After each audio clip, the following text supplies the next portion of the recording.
You're joining us right now. This is the Daily Report, and on Insight tonight, we've been looking at what's been happening across the country today. Historic times.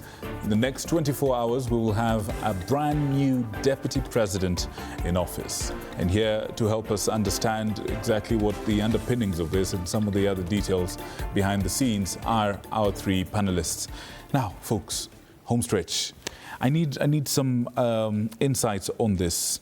And first of all, I would like to, we've talked about the intersection between the needs of the public and what the process that is happening right now. I think one of you earlier said, I think you're the last speaker, and you said that the public's views, in terms of public participation, has been one of the things that has really elicited a lot of debate. So here's a question. How might public participation or public influence or public sentiment, how might it influence things going forward as it is from where we are right now?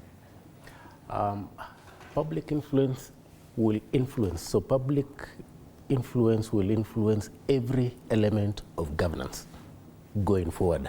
So you'll find it very difficult, or government agencies will find it very difficult for their day-to-day discharge of responsibilities without being able, one, to seek the views of the public, and two, being able to account to the same public.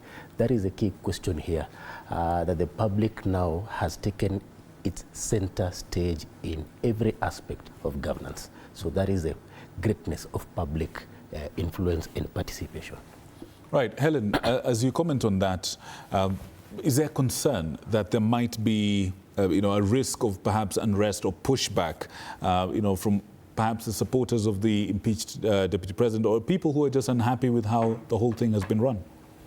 We live in a democratic country whereby everybody has the freedom of speech. So definitely people are going to express themselves. And if the public feels like that their expression wasn't correctly captured during the public participation process, definitely that expression will be captured elsewhere, as we have seen in the recent past in this country. So for me, the question of public participation is a matter of, is it quantity or is it quality? And what makes quality public participation? What if out of 40 million Kenyans, or the number of registered voters, there's a minority of, let's say, 150,000 that had different views, either the same, divergent views? What happens to their views, And they residents or citizens of this country, shouldn't their views be captured in a different way so that we can be democratic? I think public participation shouldn't be in the old form of the majority have their way, the minority have their say. I think there should be a way we can be able to capture the minorities' ideas and their opinions, and capture it in a way that it is robust, and also makes the certain policies and certain governance procedures capture the opinion of the minority as well. All right, right. A quick one, you have any views on this? On the issue of the deputy president, I believe it's still early. From tomorrow, perhaps we'll be able to see what the majority of the public, as well as the minority, have to say about the impeachment process. And we still need to remember that the court case is not yet done.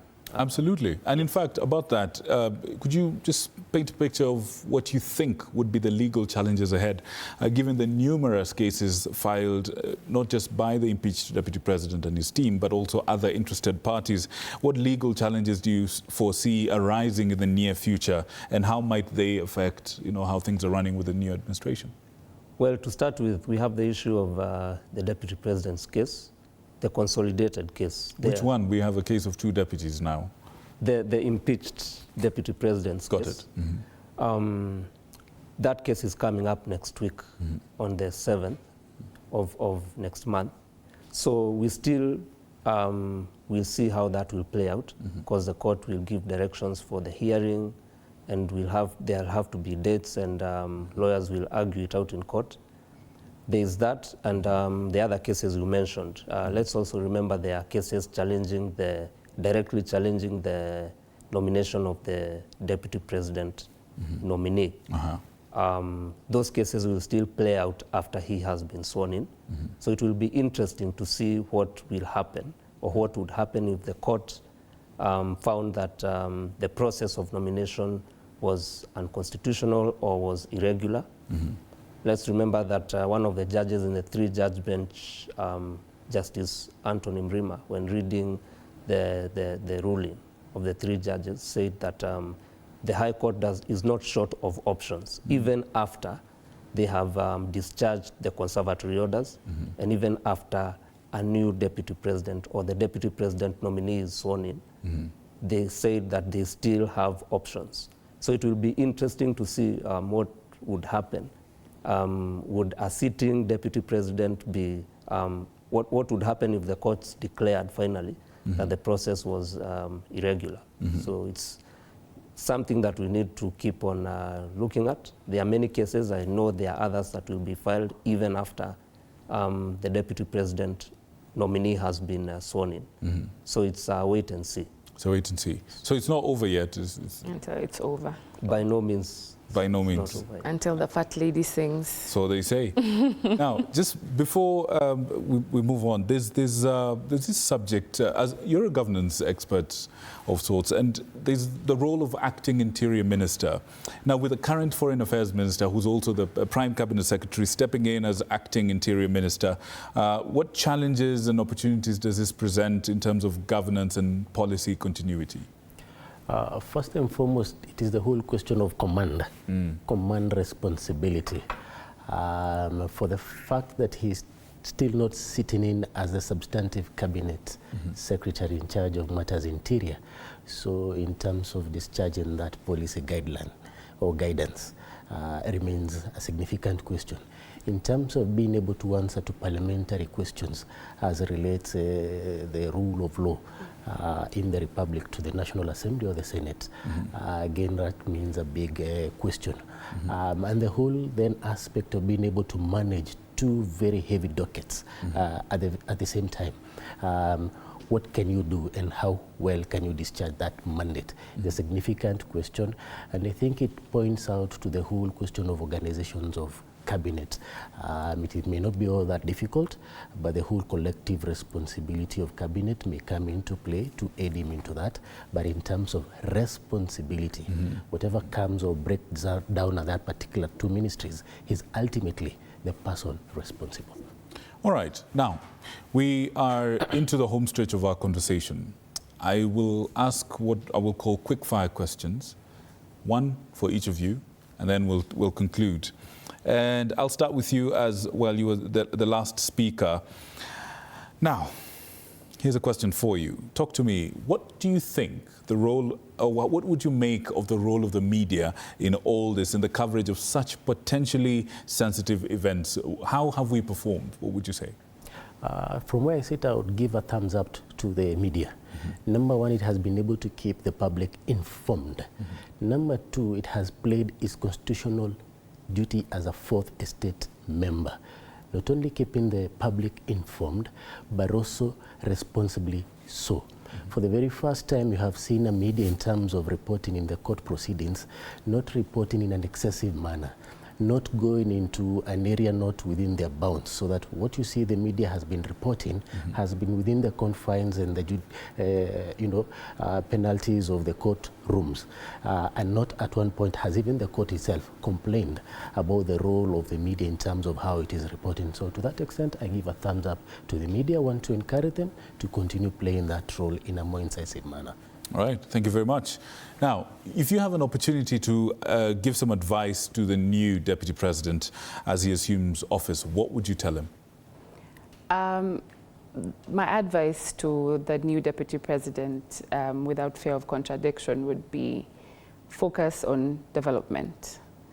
I mean, for 1 month now, we've been engaged in a political process that from where I sit as a practitioner in investments, he has been very agitating and very risky in terms of investment. I mean, if somebody wanted to put in 100 billion in a mine somewhere in Migori, for example, they would hold off because it's looking, a particular community says kaudofani, or it's looking maandamano-ish.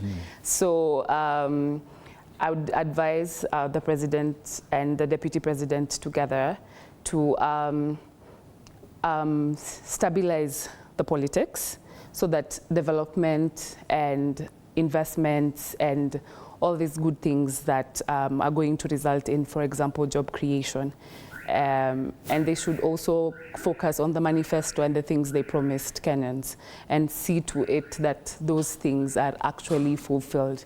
I mean, there's a village somewhere celebrating that he's becoming deputy president. He owes it at least to them that some of the things that they promised together are accomplished, because he's coming in as a quasi-wife to this government. So as the wife, you make sure the house is clean, the food is well cooked, and the children, which is the residents of the Republic of Kenya, are all satisfied, diapers changed, etc.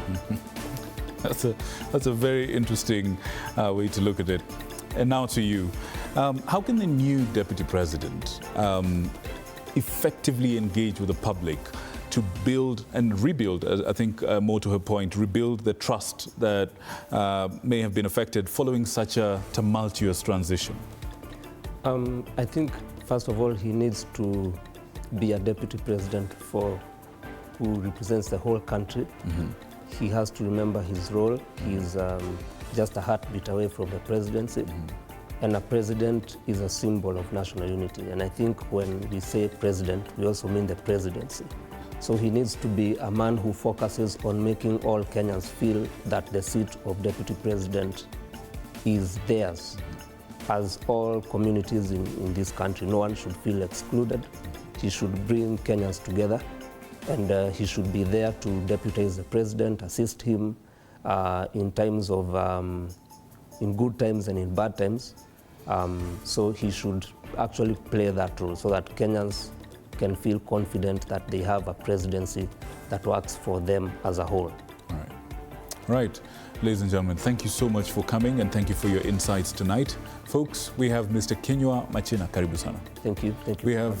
Thank you very much. We have Madam Hellen Atieno. Karibu sana. Thank you for having us. And last but not least, we have Mr. Desire Njamweya. Karibu sana. Thank you very much for having us. Folks, we've had some insight tonight. I wish you a good night full of God's blessings. Up next is your weekly dose of sporting action, turbocharged sporting action in the show VAR. Good night. God bless you.